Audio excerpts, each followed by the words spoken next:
télévision Futurs Médias mbokk yi ñoo ngi leen di nuyu bu baax a baax di rafetlu ni ngeen ànd ak ñun fas yéene ànd ak yéen ci xibaari timis yi la ca gën a fës bokk na ca Guinée Bissau ak la fa xem di coup d'état bu ñu ne dañ ko fa doon jéem tey jilee loole kii di président Umaro Sissoco Embalo mucc ca soldat sa ñoo xëyee tey ji kon ay sox yoo xamante ne ji dégg nañu ko ca la wël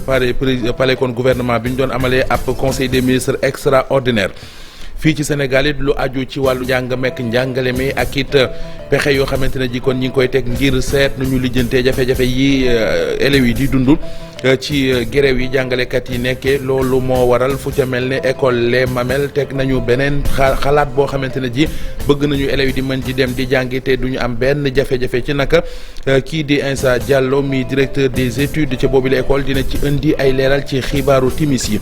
Innocence Ntap Ndiaye mi nga xamante ne ji moom mooy njiital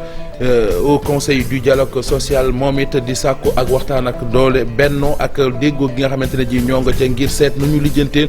jafe-jafe yi ci njàng mi ba grève yi dakk ndax xale yi ci mbedd mi moom du jur lu dul ay jafe-jafe ak yu ni mel liggéeykat ya ca Ola énergie tey ji xëye nañu wane seen bopp dañoo liggéey ba yor ñu dakkal liggéey ba loolee nag lañ cee ñaawlu daal moo di ay dàq yu am ca kër ga te ñu ne ñu ko def teguñu ko ci yoon bëgg nañu kilifa yi woo leen waxtaan delluwaat gannaaw it ci dogal yi nga xam ne jël nañu ko mbokk yi lii mooy li fa gën a fës ci ay xibaar ngeen taaxee lu ñu faram fàcceel leen ko.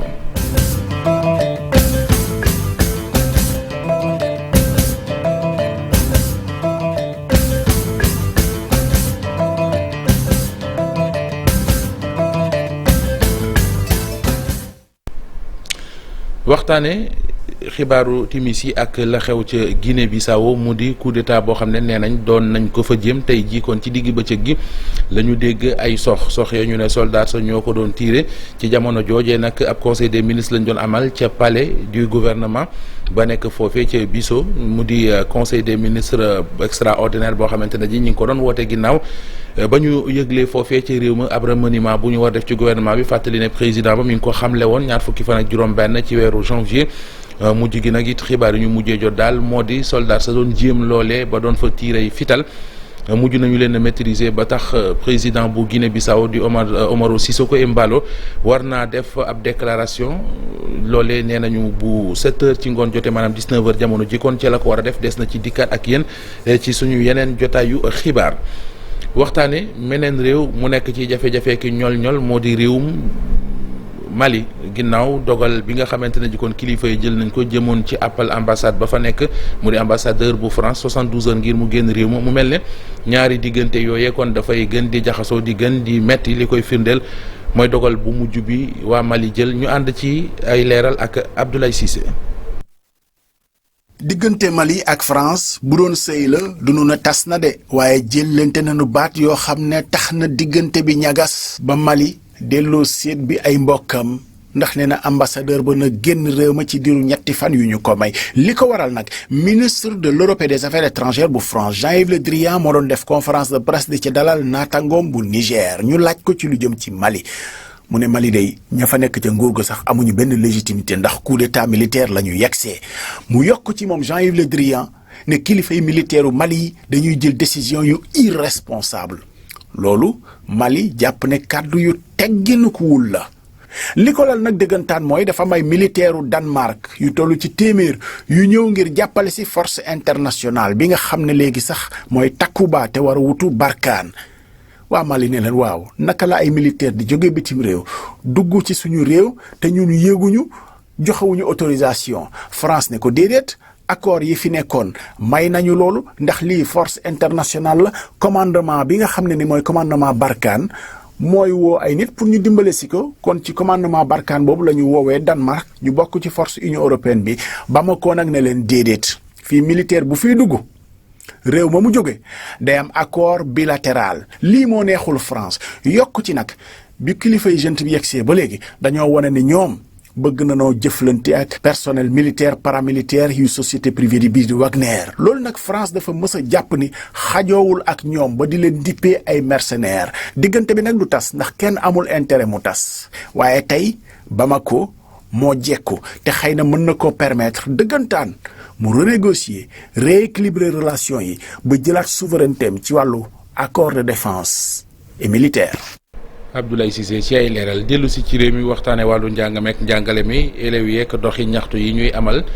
ngir bëgg seen jàngalekat yi bàyyi grève bi te dem jàngale ji gannaaw Kaffrine waa Ngànna élèves ya fa ñoom ñu xëy tey ji wane seen bopp dañoo wàcc ci mbedd yi dugg ci école primaire yi foofee génne seen naataango yi nee nañu nag suba ci àllarba ji am njàng moom du fa am na yeneen doxi ñaxtu yooyu ñoom élèves yi ñu ngi koy nas liñ ci jublu rek moo di daal fexe ba jàngalekat yi dem jàngali leen balay atum njàng mi di doy waar ci ñoom Omar Ndiaye ci ay leeral. diggante démb ak tey grève yi takarnaase fi ci diwaanu Ndoukoumane gannaaw Kaffrine tey ji lycée Penda Mbaye bu Nganda ñu génn ci mbedd mi génne élèves yi nekk ci école primaire yi amal ab doxum ndaxtu bëgg nag jaamarloo bi nguur geeg jàngalekat yi séq mu dakk leen kese moo ko lal muy tiitaange ak tristesse ak tiit si sunu avenir ndax ñun ñu nekk fii yëpp tey ku ñu gis xam ne dañoo am yaakaar si ñun te tey njàng moomu tey ñu yaakaaree ñu tey njàng moom moo am ay jafe-jafe te jafe-jafe yooyu loolu lenn kese moo ko lund muy jafe-jafe entre enseignants yi ak professeurs yi maanaam les grèves tey nag grève yooyu bu continuer ñun kese ñooy nekk victimes yi ñun kese ñooy nekk ñi nga xam ne ñoo ci souffert moo tax ñu jóg tey pour def une marche pacifique pour dénoncer ce qui est de droit. ñoom nag nee nañu lu ñu mel de njiitu réew mi rek moo ci mën a addu ngir mu am saafara te seen i kaddu ci moom lañ ko jëmalee. di interpeller notre président monsieur Macky Sall bu dee mu ngi ñuy dégg. mu dimbale ñu lillaay war a suuli ndax ñun ay ndaw leen jàng rek la ñu bëgg. mais fii plus de 1004 élèves ñoo taxaw fii tey pour réclamer seen droit kon nag suñu avenir est en danger nañu dimbale. son excellence encore si lay terminé maa ngi lay ñaan lillahi war a suuli ñun askanu Sénégal ñun élèves yi Sénégal nga gëstu ñu résoudre problème bi si nu mu gën a gaawee ndax dañoo bëgg a dellu si école yi jàng si nu mu ko waree. fi mu ne nii nag élèves yi nekk ci diwaanu Nganda nee nañu suba ci àllarba ji dañuy dëddu école yi fekk ne jamono yooyu ca Kaffrine ñoom ñi ngi waajal ab grève ajuma di ñëw te njort nañ ne mu law ci biir région bi. ay club de discipline ak i gouvernement scolaire pexe yi moom la école bi di les Mamelles teg ngir gone yi donte jàngalekat yaa ngi grève seenum njàng bañ a am ay jafe-jafe baa boog jafe-jafe yu du miti li tax ak nan lañ ko fas yéenee doxale kii di Insa Diallo mi directeur des études bu école les Mamelles andi na ci leeral ci reportage bi ñu Marcel Farba Maroun defal. fii ci école les Mamelles kilifa yi fi nekk daal di tëral benn stratégie ngir fexe ba yeggali seen jàng jamono ji nga xamante ne grève u élèves yi mu ngi gën a sonal jàng ak jàngale bi. ci école yëpp am na ay gouvernement scolaire am ay amicale de discipline anglais club d'anglais club français club histoire et géographie yooyu yëpp nekk na ci kuréel yoo xam ne yi war nañ cee mën a profité su lii amee. ñu waxtaan ak xale yi ñu ne léegi su ñëwee seet si leen pour génne leen bañ ñu sànni ay xeer wala mu indi ay jafe-jafe nangu leen ñu génne leen waaye kat bu ñu yàgg fexe leen ba bu leen sori suñu leen génnee 30 minutes après ñun dinañ fexe ba ñi leen jàngale nekk ci seen disposition bañ a génn ngeen suñ ko defee ngeen dellu si ngeen continuer seen njàngale te boobu ba léegi noonu la ñuy def. ginnaaw boobule solution ñenn ñi di ñaax yeneen i acteurs ñu daal di ñoom tamit jéem a indaale saafara. kuréelu parents d'élèves yi ñi nga xam ne ñu ONG de défense de l'école publique nañu impliqué wu nañu woote waxtaan nguur gi waxtaan ak syndicat yi lii warta continuer sinon parce que problème boo gis rek am na solution am na lu ñu koy saafaraayee. nguur gi dafa war a taxaw toog ak jàngalekat yi ànd ak ci parents d'élèves yi ànd ak structure de défense de l'école publique comme COSYDEP UNAPES FENAPES ñu toog waxtaan seet li nga xam ne ni moom la ñu mën a def léegi ñu def ko liggéey bi continuer njàngale mi continuer réew mënu développer ci gannaaw njàngale. mouvement grève yu yenn syndicat enseignants yi daal di décider def moo waral élèves moyen ak secondaire bu école bu Sénégal daal di ñoom tamit tàmbali ay journée grève ñu yaakaar ne situation bi léegi mu jeex ndax gouvernement bi ak représentant syndicat yi dinañ am benn daje jeudi bii di ñëw bu 9h30 jotee. laata ñu yegg ci bés boobee Marcel ñoo ngi wéy kon di wéyal waxtaan yi ngir seet nu ñu def ba lijjanti jafe-jafe yam ci wàllu njàng mi nu ko mel nu ni mel kon la njiital au conseil dialogue social di doxe moom Innocence Ntap Ndiaye lu aju ci ñi séq wàllu njàng mi mu di waajuri élèves yi ak it ñii di jàngalekat yi bokk génn wërngalu taabal ngir waxtaane jafe-jafe yi ba ndax it xam nañu ne boo ak gone yi jàngewul ci mbedd mi la ñuy mujj te bu boobaa lu ne mën nañ leen caa fekk Innocence Ntap Ndiaye la ñuy teewlu ay kàddoom. ku nekk aussi parents d'élèves yi ñu xool xale yi naka la ñu mën a def ba ñu am droit ñu mun ko jëriñoo lu ñuy wax droit à l'éducation yaakaar naa ne xale yi loolu la ñu bëgg a manifester loolu tax ñoom tamit ñu génn. nit ñi mën nañu waxtaan ba gis terrain d'entente te loolu yëpp lu ko indi mooy protocole 2018 bi 2018 protocole bi dafa ñëw sanctionner ay discussions ñu xaatim ko gouvernement bi xaatim ko man sam bopp dama ko xaatim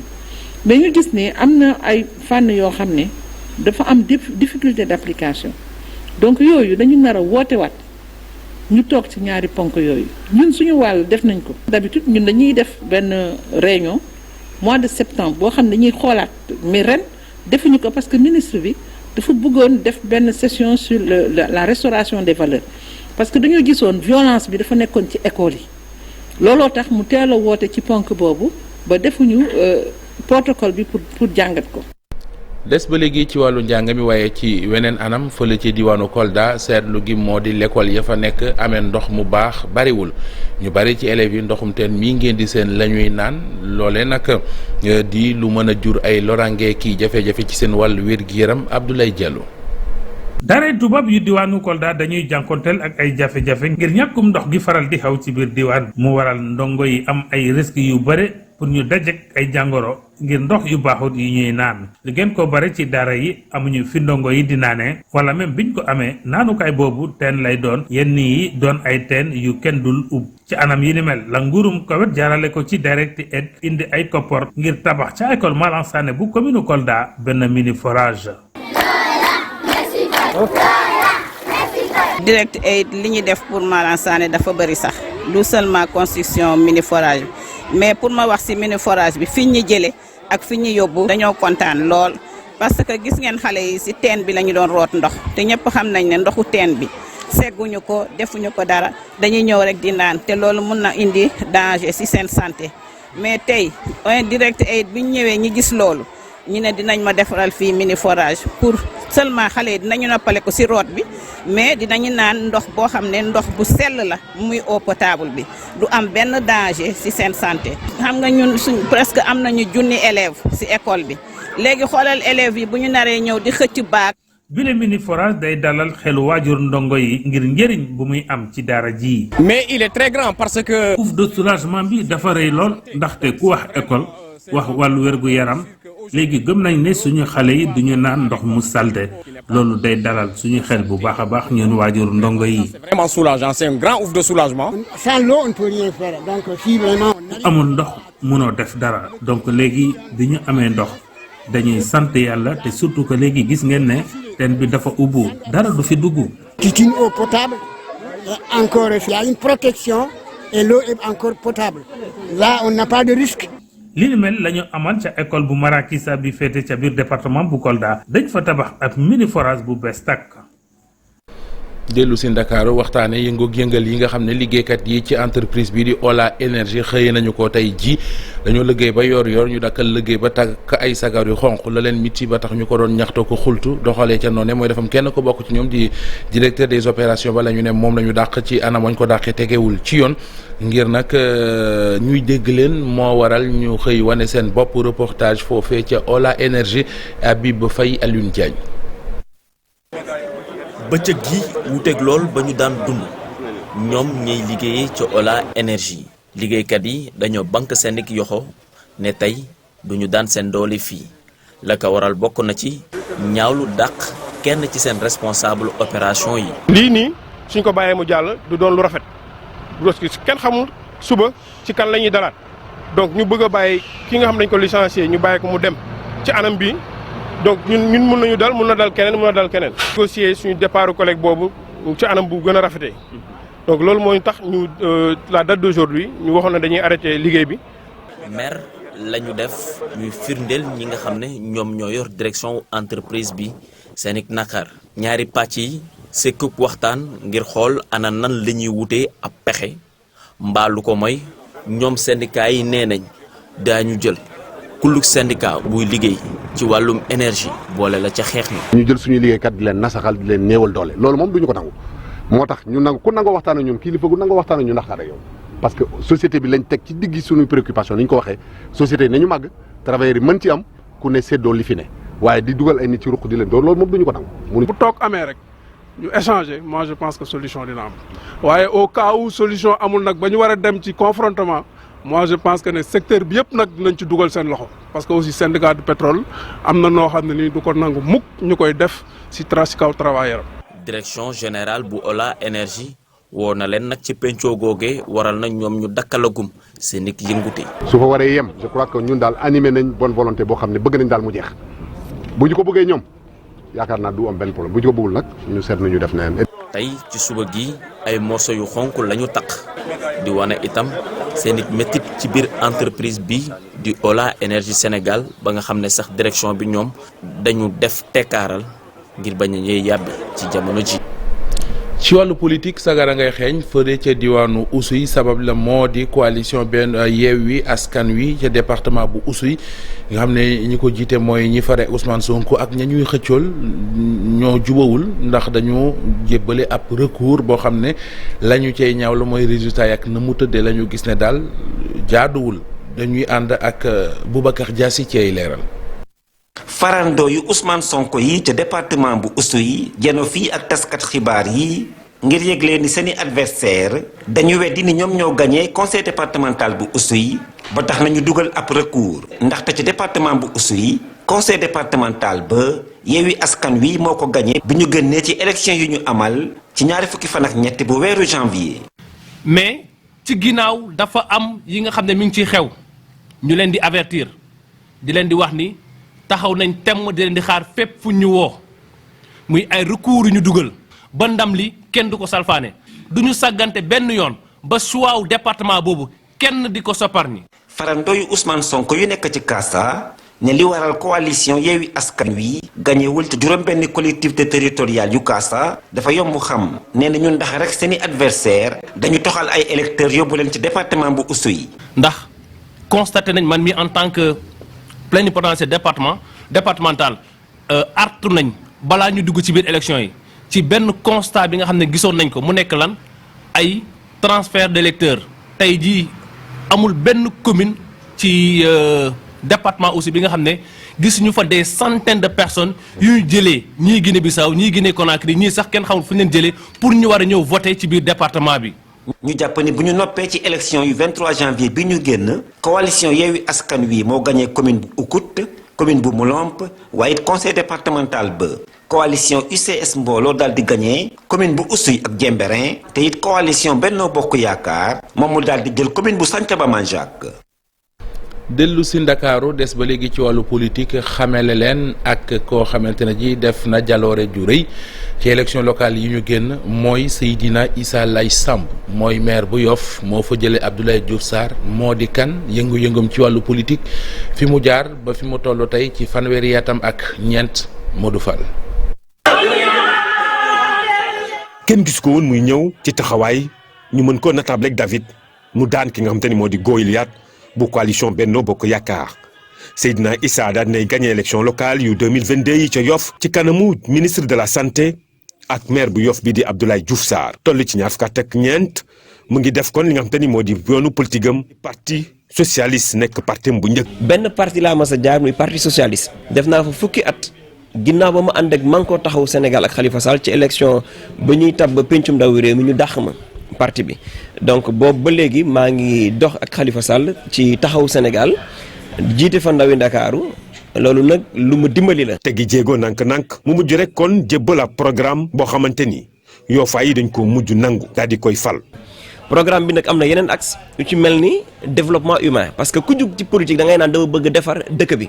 ñun defar doomu aadama moo ñu yitteel ci jikko ci xam-xam ci wér-gu-yaram ci mën-mën ba noppi nga jàppale ko nag mu mënal boppam utal boppam alal. bokk kon ci njabootu Seydina Limaamu Laay moom surtout nit ku màgg googule am na ay gént yu mu war a mën a matal ngir kon communauté am. donc dafa am kilifa bu ñuy wax xalif général des Layènes dañu namm ànd ak moom bañ a réeroo ak moom ci liggéey bi dafa am lu ñuy wax autorité coutumière namm nañu ànd ak ñoom ànd nag ak imam yi délégué de quartier yi ak askan wi yëpp nga xam ne diisoo day am suñu biir réeroo du am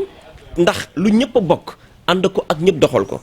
ci ngay mën a am ndimbalu suñu borom ci ngay mën a amee ndam loolu it boo ma laajee ci teeru aéroport bi kuréel yooyu ma lim ñoom laa namm seeti ñun ak suñu équipe waxtaan ak ñoom ndax dëkk bi xat na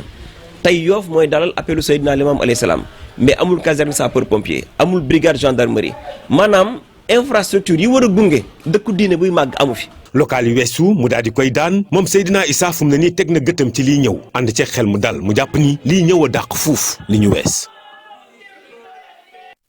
Mamadou Fall jërëjëf maa leen ko doon junj sànq ci ndoxtal xibaar yi mu di coup d'état bu ñu doon jéem ca Guinée Bissau te sottiwul yëf yi ak na mu demee fa mu toll Ibou Kane